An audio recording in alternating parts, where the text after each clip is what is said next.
رات کا سناٹا تھا، ہوا میں ہلکی ٹھنڈ تھی۔ کسی پرسکون محلے کے کونے میں ایک پرانا سا چھوٹا سا گھر تھا۔ اس گھر میں 2 معصوم بہنیں رہتی تھیں، عالیہ اور ابیہا۔ ان کی ماں محنت مزدوری کرنے باہر گئی ہوئی تھی، لیکن 3 دن سے گھر نہیں لوٹی تھی۔ گھر میں صرف آٹے کا ایک خالی ڈبہ، 2 پرانے برتن اور ایک جلا ہوا چولہا پڑا تھا۔ بچیوں کی آنکھوں میں بھوک، ڈر اور تنہائی کا سایہ تھا۔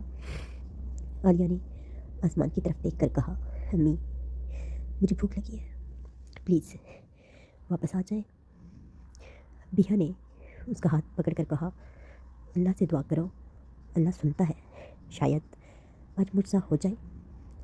2 دن سے دونوں بہنیں پانی پی کر سو رہی تھیں۔ تیسری رات عالیہ بے ہوش ہوتے ہوتے بچی۔ ابیہا نے تھر تھر کانپتے ہوئے قرآن کا پرانا سا پھٹا ہوا نسخہ اٹھایا، اسے چوم کر کھولا اور روتے ہوئے دعا مانگی، یا اللہ ہماری امی کو واپس بھیج دے، ہمیں کھانا دے دے، ہم بہت چھوٹے ہیں، ہم تنہا ہیں۔ محلے والے غریب ہونے کی وجہ سے کم ہی آتے جاتے تھے، اور ماں کے نہ ہونے نے حالات مزید سخت بنا دیے تھے۔ عالیہ کو اپنی امی کی باتیں یاد آئیں، بیٹا جب تکلیف آئے تو اللہ کو پکارنا، وہ کبھی اکیلا نہیں چھوڑتا۔ عالیہ نے روتے ہوئے بہن سے کہا، ابیہا کیا ہماری امی ہمیں چھوڑ کر چلی گئی ہیں؟ ابیہا کی چھوٹی سی عمر تھی، لیکن دل بہت مضبوط تھا۔ اس نے روتے ہوئے کہا، نہیں، امی کبھی نہیں چھوڑتی، شاید وہ بیمار ہو گئی یا راستے میں کوئی مسئلہ ہو گیا ہوگا۔ دونوں بہنیں ایک دوسرے سے لپٹ کر روتی رہیں۔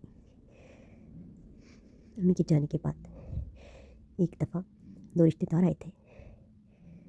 انہوں نے جنگل میں گھر دیکھا اور کہا، ہمارے پاس پہلے ہی بہت مسائل ہیں، ہم ان دونوں کو نہیں سنبھال سکتے۔ یہ کہہ کر وہ چلے گئے۔ عالیہ نے تب بھی روتے ہوئے کہا تھا، ابیہا کیا ہم بوجھ ہیں؟ ابیہا نے جواب دیا، نہیں، اللہ کے نزدیک یتیم کبھی بوجھ نہیں ہوتے، یہ تو لوگ دل کے قریب ہیں۔ اس رات بارش ہونے لگی، چھت ٹپک رہی تھی، کمرہ بھیگ رہا تھا، بھوک سے دونوں کے ہونٹ خشک ہو گئے تھے۔ عالیہ نے آہستہ سے کہا، ابیہا اگر امی نہ آئیں تو کیا ہوگا؟ ابیہا نے اس کی آنکھیں صاف کی، امی ضرور آئیں گی، جب نہیں آئیں گی تب سوچیں گے، ابھی اللہ سے مدد مانگتے ہیں۔ دونوں بہنیں ایک دوسرے کے ہاتھ پکڑ کر سونے کی کوشش کرنے لگیں۔ اسی رات قریب کے محلے کی ایک نیک بیوہ خاتون رشیدہ بی بی تہجد کے لیے اٹھی۔ ان کے دل میں عجیب سی بے چینی تھی، ان کے کانوں میں ایسا لگا جیسے کوئی بچہ رو رہا ہے۔ انہوں نے فوراً چادر اوڑھی اور محلے میں نکل پڑی۔ بارش میں سے گزرتے ہوئے وہ آواز کی سمت بڑھی۔ جب وہ ان بچیوں کے گھر پہنچی تو دروازہ آدھا کھلا ہوا تھا اور اندر سے بچوں کی سسکیاں سنائی دے رہی تھیں۔ رشیدہ بی بی چلا اٹھیں، اللہ خیر یہ بچے اس حالت میں؟ وہ اندر داخل ہوئی، بچیوں کو گلے سے لگایا، ان کے کپڑے بھیگے ہوئے تھے، جسم کانپ رہا تھا۔ بیٹا تمہاری امی کہاں ہیں؟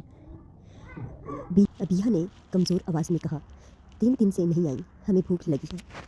رشیدہ بی بی کی آنکھوں میں آنسو بھر آئے۔ اگلی صبح رشیدہ بی بی بچیوں کو اپنے گھر لے گئیں، کھانا کھلایا، صاف کپڑے پہنائے اور پھر محلے میں امی کے بارے میں معلوم کرنا شروع کیا۔ پتہ چلا کہ بچیوں کی ماں شدید بیمار ہو کر ہسپتال میں داخل ہے اور کسی کو بتا نہیں سکی۔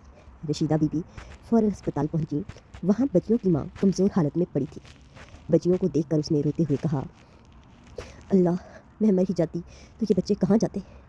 رشیدہ بی بی نے کہا، بہن آپ اب اکیلی نہیں ہیں، یہ بچیاں بھی میری امانت ہیں، میں ان کی نانی بن کر رہوں گی۔ ماں کی آنکھوں میں آنسو آ گئے، بچیوں نے اپنی ماں کو زور سے گلے لگا لیا۔